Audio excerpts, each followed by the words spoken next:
Okay, here we are.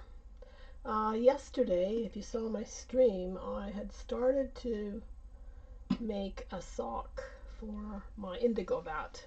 It looks like this. And I'm going to stitch another couple of rows because I want to make it a bit longer. It did help. I thought, because I've been trying to do indigo and I use a beer mat, and this time of year it gets the vat gets too cold and it doesn't ferment properly. So by putting this vat on, it's supposed to be around between 30 and 35 degrees, and it's usually only in the 20s, and it doesn't work. Right now it doesn't work because it's 23, but that's because I moved this stuff around, moved it up here, so it's lost a lot of heat, but it will start to pick up again. Um, but it had a nice bunch of bubbles in it this morning, and I thought, well, maybe it's ready to go, but really, it does take several days, so I'm just going to check it. There was a bunch of sediment on here. Move this stuff out of the way.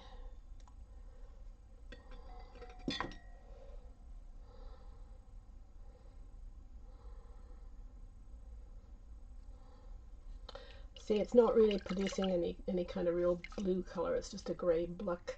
And these little bits shouldn't be here, and that's because I use a fermentation vat, and I have to put something in to feed it, and I use wheat bran.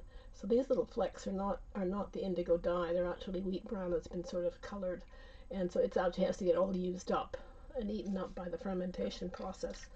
So I'm going to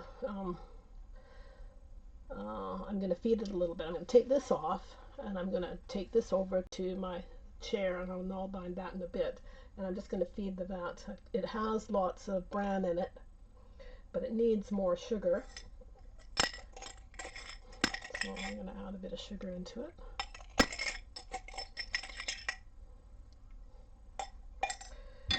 And a little bit of yeast. A few sprinkles of yeast. And then it also needs something that's fermented already.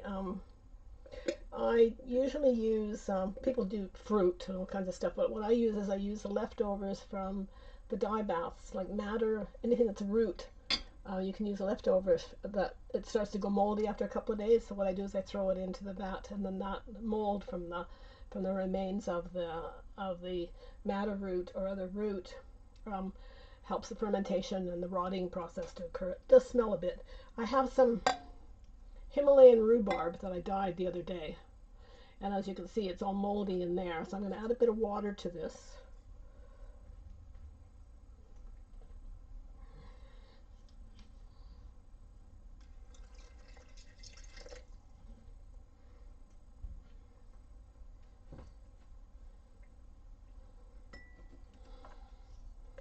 I'll give this a bit of a stir.